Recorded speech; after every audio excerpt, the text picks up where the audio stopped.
Malakai Makaisson has brought his Slayer oath to Warhammer 3 alongside his technological genius. He's all about going out on adventures to seek his doom, whilst researching new techniques to buff his artillery and war machines, as well as upgrading his legendary airship, the Spirit of Grungi. But how does all of this work in combat, and what old friends are helping him out along the way? Let's dive in and find out. So as always, let's start with his faction mechanics. He's still using the newly reworked grudges system, including the new book full of legendary grudges, as well as the rebalanced forge. If you want more info on these mechanics, check out my video on dwarf rework. Now onto the mechanics unique to him and his faction. First up, we have the airship, the Spirit of Grungi. Malakai's army works as a sort of horde, similar to the Vampire Coast. From his airship, you can construct buildings to recruit most units in the faction, but not quite all. The only lines he's missing are units from the Ranger Outpost and Armory lines, otherwise he can get everything. So if you can live without Ironbreakers, you don't need to build any recruitment buildings in your settlements if you don't feel like it. As well as recruitment, he also has building options for various army buffs like recruitment cost reductions, upkeep cost reduction, recruitment capacity, movement speed replenishment, and more. He can even unlock abilities to summon the Spirit of Grungi airship into battle for his and any other nearby armies. In battle, the Spirit of Grungi is a huge tanky gunship with massive missile damage.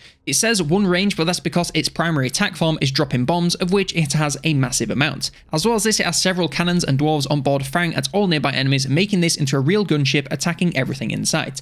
Don't be fooled by the lack of armor-piercing symbols next to the missile strength. This thing can and will obliterate anything it can get close to. However, it does also have this massive hitbox and piss-poor melee stats. If it gets focused by enemy ranged with any sort of damage, it'll start to feel a burn. If it gets engaged in melee by anything halfway decent, it'll likely lose. But if you can protect it, then the damage is unparalleled, but keeping it safe enough to deal that damage will not be easy. Similar to the Black Arcs from the Dark Elves, Malakai's army has a circle of influence. Any allied armies within this circle will be able to make use of the recruitments from the airship as well as any unlocked abilities, so playing around him will be key to get the most out of your armies. It takes a while to come online since the growth can be quite slow, but if you prioritize growth upgrades, you can speed through everything else with a pile of gold and be recruiting in the middle of nowhere in no time.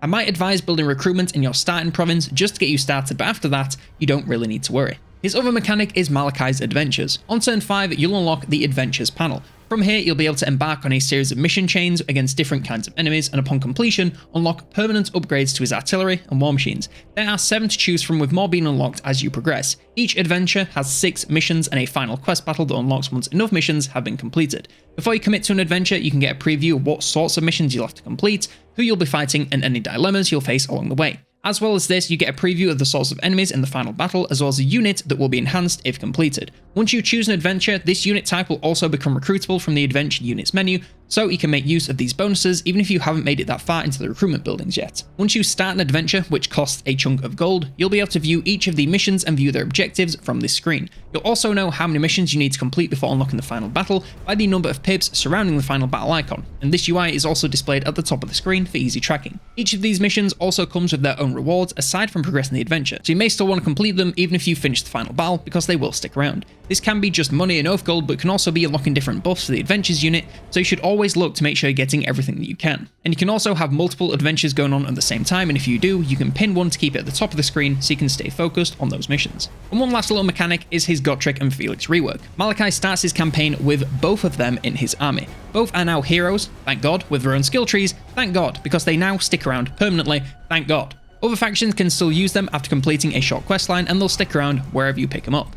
I'm not going to cover them in combat because they're still mostly the same, and that's not a bad thing because they kick ass. As for the skill trees, Gotrek can function as an assassin hero, but you know, we're going to keep him in battle. He has a standard stat boosting line that gets him some pretty wacky melee numbers. He has Slayer skills for almost every faction in the game to give himself and your army some bonuses when fighting against them. The Fate of Grimnir line has some abilities and army buffs making him even stronger. All this adds up to a simple tree, but it makes him better at what he's already great at, so I'm not really complaining. And then we also have Felix, who can also function as an assault hero on the campaign map, but just keep him fighting with Gotrek because that is where he belongs. Again, standard stat boost, but getting everything here will make him pretty cracked. His helping hand line has a bunch of abilities and buffs to aid himself and the army, and even the faction. Then, along the top, he also has a couple of more odd buffs to round him out. Very simple again, but still, very strong. Alongside this, we also have the standard faction and lord effects. He has a reduced upkeep and increased recruit rank for artillery and flying war machines, and for his own army, he increases the missile strength for artillery and flying war machines. As for his starting location, goals, and expansion, he starts in Krakadrak on the northern Norscan coastline. His short victory conditions are to complete 4 legendary battles in Malakai's Adventures and destroy Archeon and Ashtagoth as well as their factions. This is a fairly easy starting war, but with a starting location like this, there are threats on all sides, Don't I know it? This was one of the most frustrating campaigns I've had to play for this DLC, and it drove me up the wall just a little bit. If you don't take the fight to Throg, then chances are he'll bring it to you, so head west first, taking out Throg completely. Once you get close enough to Wulfric, he will also want a piece of you, so you can take over the entire Norscan Peninsula if you want. Just make a second army when you do, since there's no shortage of threats like Azrael, Chaos Dwarves, more Chaos to the north, more Skaven to the south. There's threats all around. This can be a very stressful campaign. Once you're a little more in control, start heading east, since that's where you'll find both victory conditioned factions. Ashtagoth will be the easier pick since his climate is a lot easier to survive and settle in, so taking him out first will be the best course of action. Chaos Dwarves are crazy overpowered as well, so just do your best to take him out on your own terms to make sure he can't come back. The other Chaos Dwarves might take an interest in you doing this, so be prepared to defend yourself on yet another front, but at this point, it's a drop in the bucket, man. Once you have a couple of armies to spare, send them out to the north to hunt down Archaon. They'll likely have a little entourage of vassals, so just be ready to be outnumbered and bring along Lightning Strike to keep things even. And then alongside all of this, all the countless wars, make sure you do 4 Malakai's adventures. It doesn't really matter which ones you pick, just pick the ones that are the easiest to complete. For example, Find the Chaos Dwarves will be very available to you because they're right there, whereas Find the Wood Elves, that'll probably require you completing a grudge and teleporting across the map. Anyway, moving on to the battle side of things, and first up we of course have Malakai Makaisson himself. In battle, he's a ranged support lord. He has great armor piercing damage with medium range and is great at sniping key targets like characters and monsters. His melee stats are good and the damage is okay, but he has low armor, which means he'll take a lot of damage if caught against something decent. Keep him at a range as much as possible nearby to allied ranged units to make the most of the buffs and abilities he'll pick up over the course of the campaign. As for his skill tree, as a standard bottom 2 rows, the Tapestry of the Oaths line has various buffs for Slayer units, so well worth picking up, especially with some of the new ones. His Survivalist line buffs his own combat abilities, both for melee and ranged, so if you want to make him a little bit stronger in combat, then this is the place to spend your points. His Inventor line is mainly artillery and war machine buffs, making him a better ranged support lord to maximize other units' power in combat. Next, we have our new generic lore type, the Demon Slayer. These are totally melee focused with improved stats for attack and defense over Malakai, as well as a lot more weapon strength. He's a bonus versus large, but not the most armor piercing, so find the least armored large targets that you can, and let him run wild. Of course, you have to be careful he doesn't get too deep, since 0 armor will come around to bite him eventually, but while they're in the fight, they'll tear enemies to pieces. These are a very simple lord, just point them at something and they'll likely kill it. Put him alongside other slayers, and you've got yourself a party. As for his skill tree, very similar to Makai, but obviously focused on melee instead of ranged. He has the same Tapestry of the Oaths line, but has the standard Blade Master to buff their melee powers. The Distinguished Slayer line has even more buffs for himself and fellow slayers in combat to help them take out as many demons as possible en route to their glorious death. Next up we have our legendary hero Garagrim Ironfist. He's very slightly worse in the attack department than Slayers, but much more armor piercing and a bonus versus infantry with those wacky chain axes. Get him on the front lines versus the toughest infantry the enemy can throw at you and watch as he tears them apart. I really don't have much more to say about him since that's basically all you do with him. You can use that speed to get to any infantry unit you want, but once he has a target, it'll always be the same story. Just don't let him get too deep, as he still has 0 armor, so even with the high defense, he can go down if focused on enough sides at once. As for his skill tree, he is a campaign assassin, but of course a Slayer's place is in battle. He has the same Blade Master line as the Demon Slayers, so some crazy high melee stats, buffs to their damage, toughness and speed at level 8, and the Slayer Oath line has buffs for himself and Slayer units in the army, making him into a great hero in a Slayer focused army. And lastly, we have our new generic heroes, the Dragon Slayers. These are very slightly worse than Garagrim in HP, weapon strength and charge bonus, and they're back to anti-large bonus, so focusing on those large targets will get you the best results. Still a Slayer, so send them in and hope they don't find that doom that they're seeking before they pick up Immortality. Is it just me or should Slayers probably not have Immortality? It kind of ruins the vibe. Anyway, as for the skill tree, basically the same as Garagrim, it's now a choice of damage, toughness or speed at level 8, and they have a very slightly different Distinguished Slayer line than the Lords. Slightly weaker buffs, focused on themselves, but well worth picking up to push them to the moon in terms of power.